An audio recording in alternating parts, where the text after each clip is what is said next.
Hey y'all, it's Chris with Rockin Farm coming to you with a little bit of an update video. So I'm really going to try to put some effort into getting back to doing 2 videos a week. The channel has been growing as of late, and as a thank you, I suppose, to the people that are investing in me, I want to try and offer a little bit more content. So I'm going to try to get videos out on Tuesdays and Thursdays. So this footage here is something you're going to see on Tuesday. Now, update on what's going on the homestead.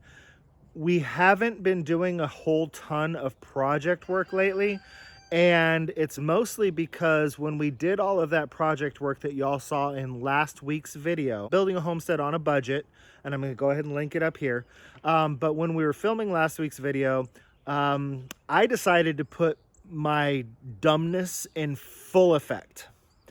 I was working in an area that I knew had poison ivy in it.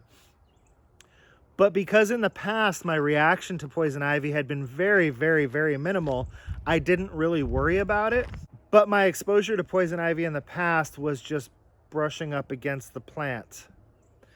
Apparently, when you're cutting through poison ivy and poison ivy vines with a chainsaw, you are just throwing those oils everywhere. And as you can see, I've got some stuff going on my face here, but the big thing, y'all, my arms got absolutely trashed. They are so swollen that, you know, if you make a fist and flex that muscle, that's painful because it's stretching the skin so much. So yeah, both arms absolutely trashed, and the pain is unbelievable. So my minor reaction to poison ivy last time, yeah, not so minor this time. So with that said, I've been having to work on some stuff that doesn't require a whole lot of using these beat up nasty arms, but that doesn't mean we haven't been doing anything on the homestead. Take a look at a couple of mail deliveries that we got this week that we are super excited about. So a little bit of an unboxing here. This is just something kind of happening in the middle of my filming week. So what did I get? What did I get?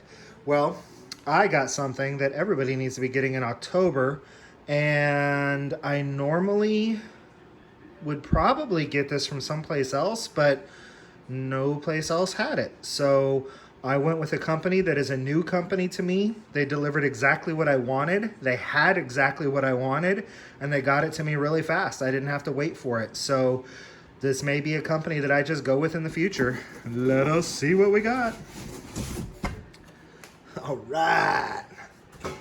Can you say garlic, anybody? So what exactly did I get? Let's see here. I got 40 cloves of elephant garlic.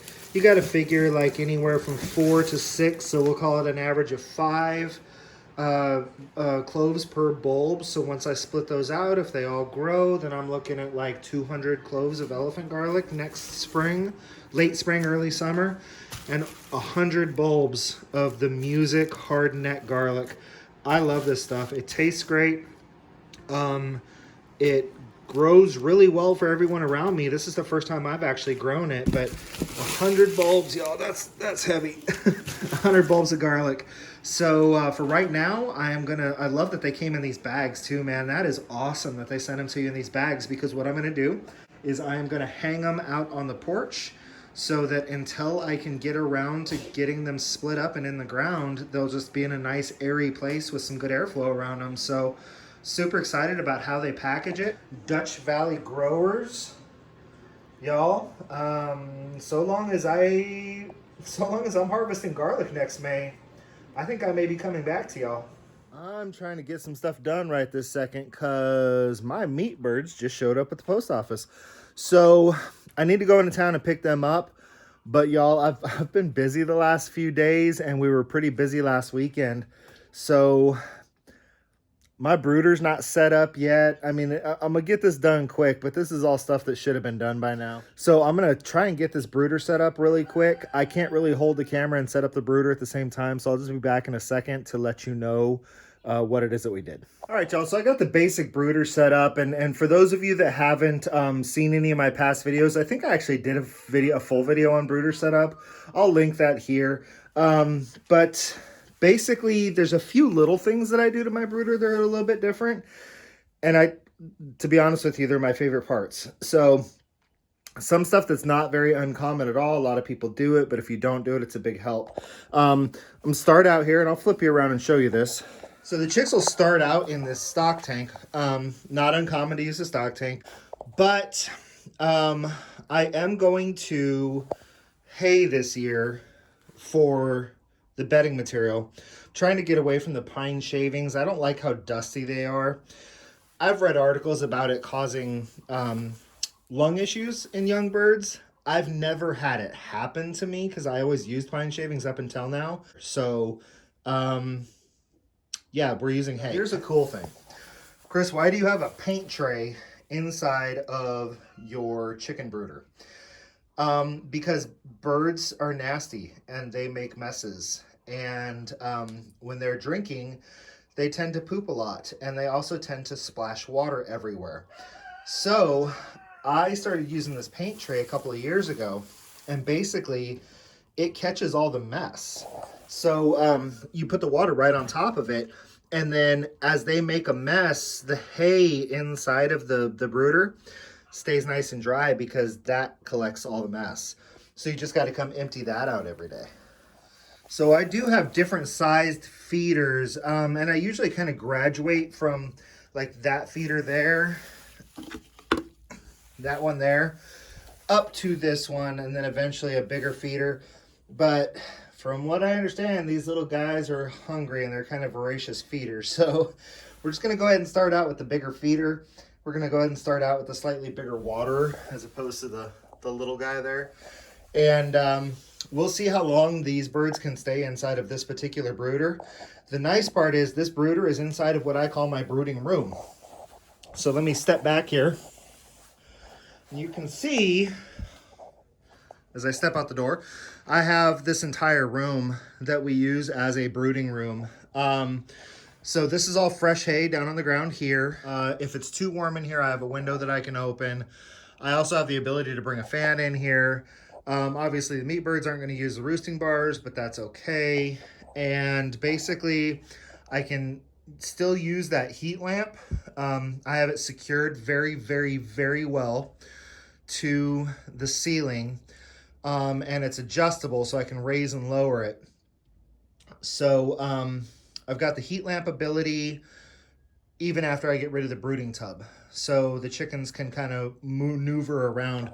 The one thing I'm going to do that's going to be different for these meat birds is that I will probably move their feeding bucket to where it's like over here in this corner, and then move the water to where it's over there in that corner or something, so that as the birds are inside this room, they kind of have to move back and forth to get feed and water. So I think the next thing we got to do, we've got water, we've got feed. I need to see if I have a 75 watt bulb, and then we need to get over to the post office and get these birds picked up. So there you have it. I mean, there's never a dull moment on the homestead. So we're raising out those meat birds, and we'll definitely be keeping people apprised as the time goes on, as they get bigger. This is our first time. It's our first time with Cornish Cross. Well, it's our first time with meat birds, period. So I'm confident in the brooder stuff. You know, I've done guineas, I've done chickens, laying chickens.